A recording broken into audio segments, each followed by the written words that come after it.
The studio was too quiet for a storm that was coming. Every bulb above the polished round table cast perfect shadows, sharp and unforgiving. The Capitol Pulse studio wasn't just another news set, it was a machine built to control sound, power, and perception. 3 robotic cameras lined up with surgical intent, their black lenses twitching like hunters waiting for movement. The table itself was obsidian slick, its surface reflecting the overhead beams like moonlight bouncing off dark water. The room hummed, not from the lights or the monitors, but from the weight of anticipation.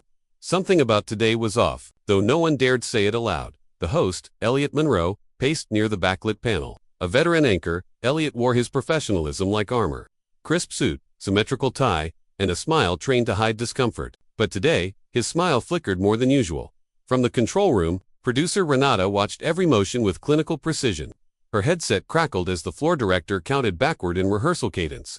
She adjusted the gain on channel 2. Ben froze. Senator Knox's microphone was unusually sharp, sharper than she had authorized. It picked up everything. The shuffle of his notes, the squeak of leather as he adjusted his chair, even the faint, almost imperceptible exhale before he spoke. That mic is live to live, Renata said. Sound engineer, Leo, sitting beside her, hovered his fingers over the slider. Want me to pull it back? She paused. No, let it run.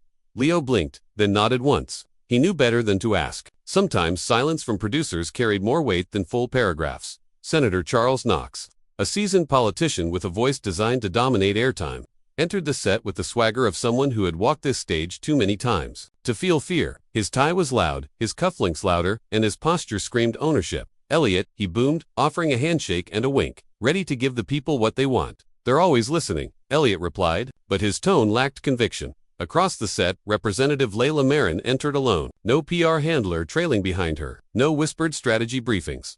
Just a slim leather folder clutched in both hands. Her suit was simple, midnight blue, with a silver pin tucked near her collar. She walked as though each step was counted, as though the floor beneath her had memory. She greeted the crew by name, Leo, Renata, the lighting assistant, Chaz, even the intern managing the chairs. They responded with small nods, like remembering her was their way of resisting the forgetfulness of the system. Layla took seat number 3 without a sound. She didn't fix her hair, didn't ask for lighting changes, didn't open the folder. Instead, her fingers rested on its spine. Still, patient, aware.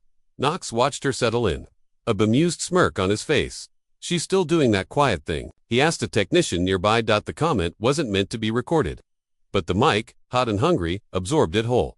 From the control room, Leo raised one brow. Renata didn't react. We're 4 minutes to air, Elliot called out. Take your positions. The room felt cooler now, not from the air conditioning, but from the silence stretching taut across the space.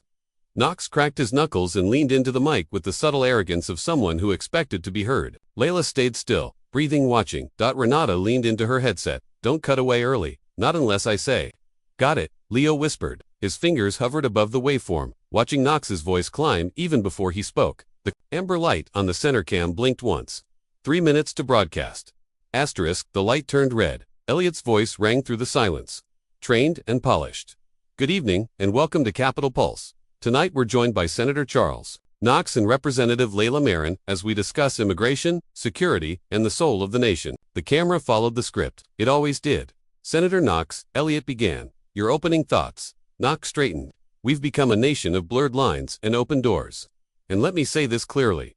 We are not a rescue shelter. We are a sovereign country. Law should be law, not a suggestion. Every syllable hit the microphone like a bullet, crisp, clear, relentless. Layla didn't move. Representative Marin, her voice came low and even, like the rustle of wind before rain. We can have laws and humanity. They're not opposites, they're partners. We can build safety without building fear. Her delivery was slower, more careful, and for a brief moment the automated system hesitated, unsure whether to switch cameras. Volume dictated priority, and Knox had that in spades. Knox leaned forward, interrupting before Elliot prompted him. See, that's the problem right there, he said, smiling, but only with his mouth. We get caught up in feelings and forget function. The border doesn't need stories. It needs steel and structure.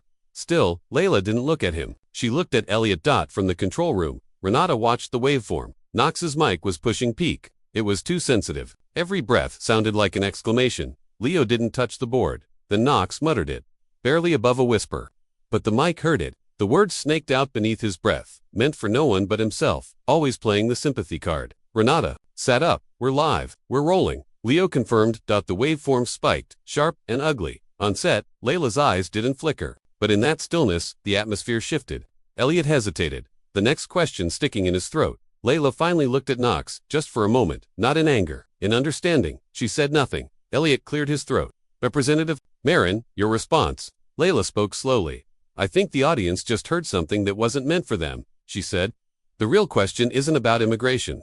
It's about what happens when the truth slips past the script. The studio went still. From the hallway outside, even the interns stopped moving. Time didn't stop, it held its breath. Renata whispered into the mic, hold the shot.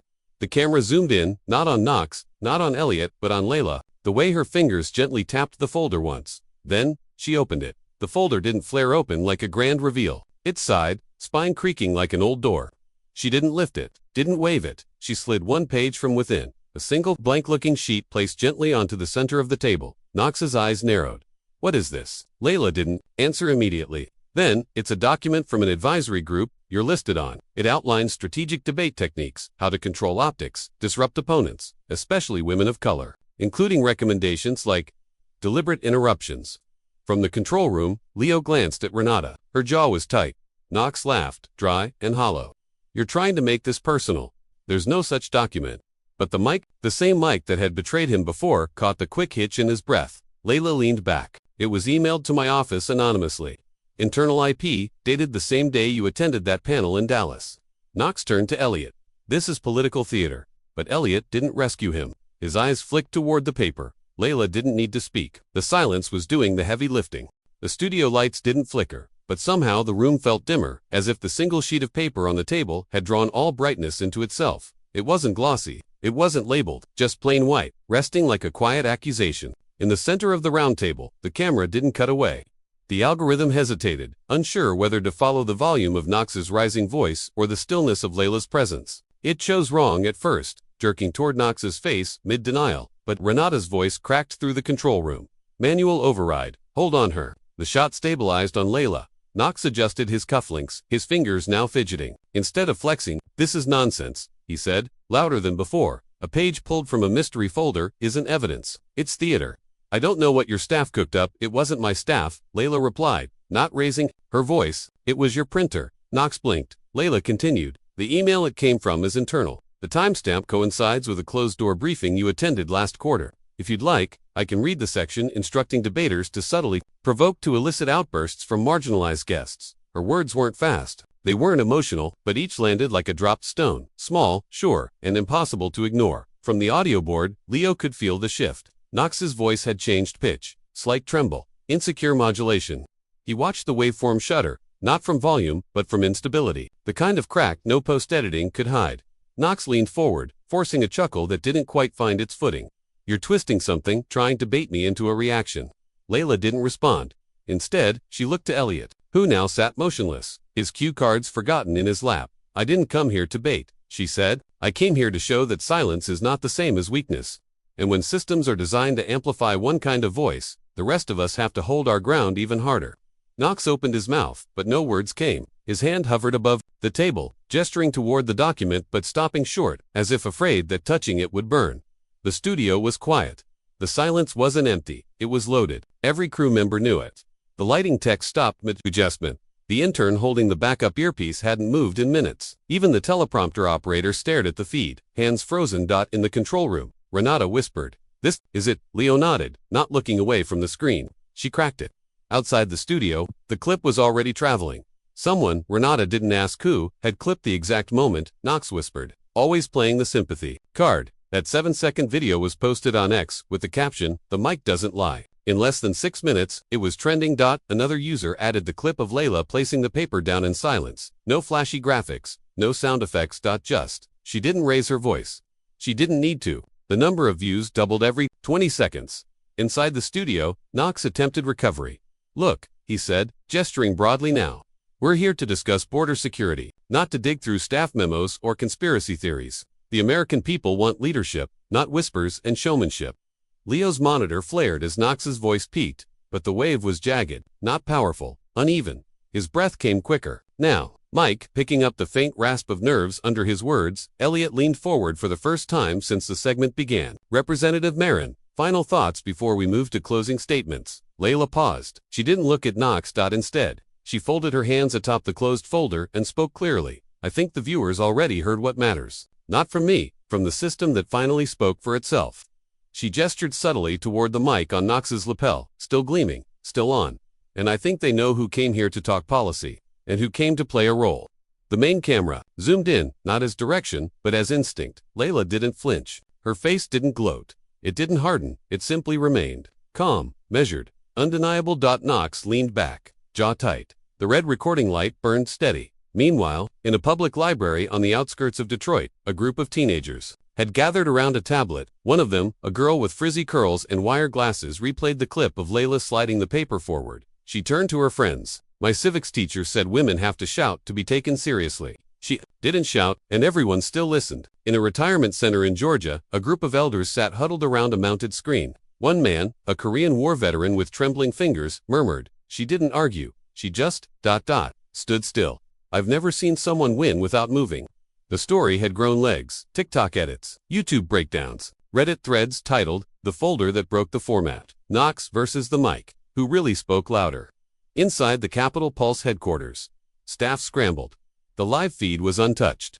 But the replay version, scheduled to air at 10 p.m., had already been altered. Knox's muttered words muted the camera angle when the document was placed, shifted the segment title, changed to Immigration, a spirited debate between two leaders. But it didn't matter, because someone had already ripped the raw feed. Someone with access. Someone who sent the file to 3 journalists and a college news club before the editors could censor it. Renata didn't ask who. She just looked at Leo, who gave her a quiet nod. The network couldn't contain it now. And deep down, they both knew. They didn't want to.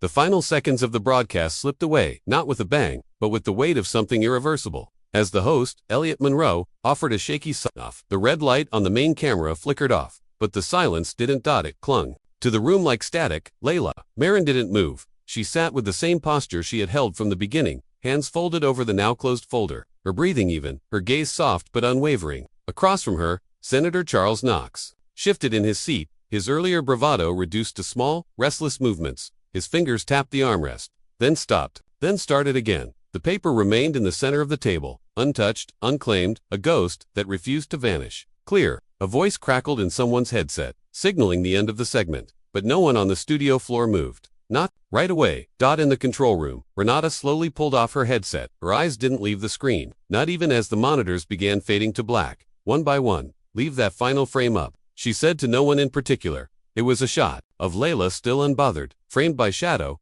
with the plain sheet of paper in front of her. Leo didn't speak. He just leaned back in his chair, his hands still resting over the audio board, as if ready to stop anyone from erasing what had just happened, and someone tried.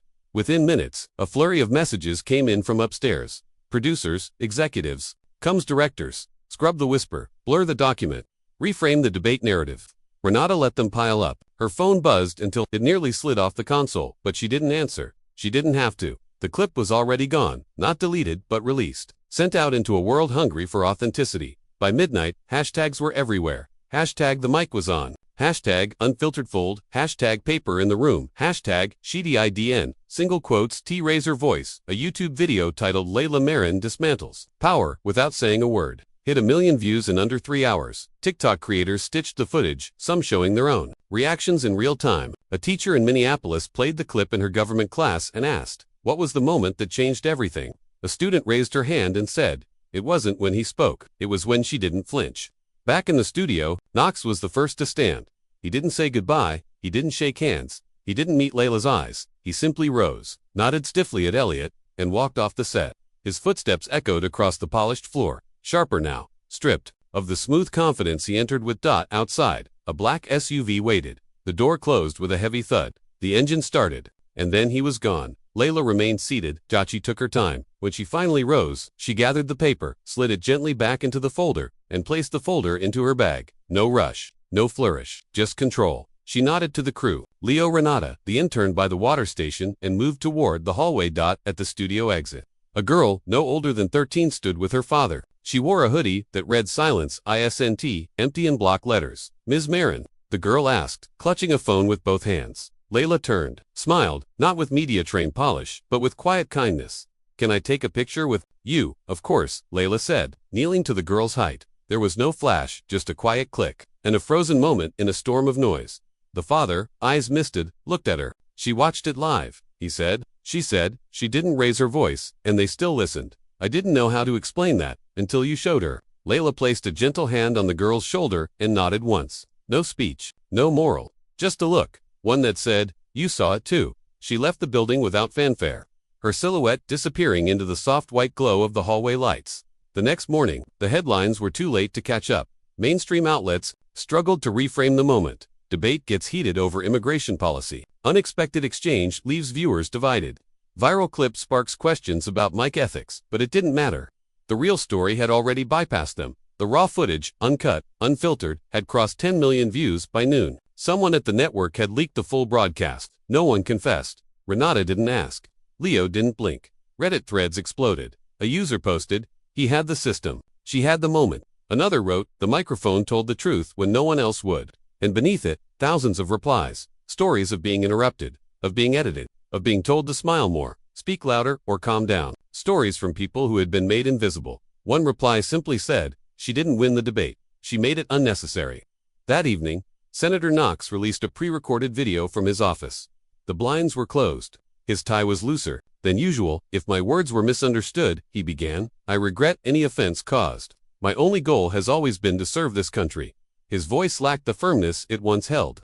The camera didn't forgive him. Neither did the microphone. The video barely cracked 50,000 views. In Layla's office, she returned to her desk and wrote one sentence on the whiteboard. The microphone doesn't choose sides, but we can choose what we let it capture. She didn't go on talk shows. She didn't do press. She didn't comment on the moment, because she didn't need to. The truth had already done its work. In a journalism class at a small college in Denver, the professor played the full clip. Then he turned off the projector and asked, what makes this story powerful? A young man raised his hand. It didn't rely on outrage, it relied on restraint. She didn't take power, she revealed it. The professor nodded, and for a moment, the class was silent, but not empty.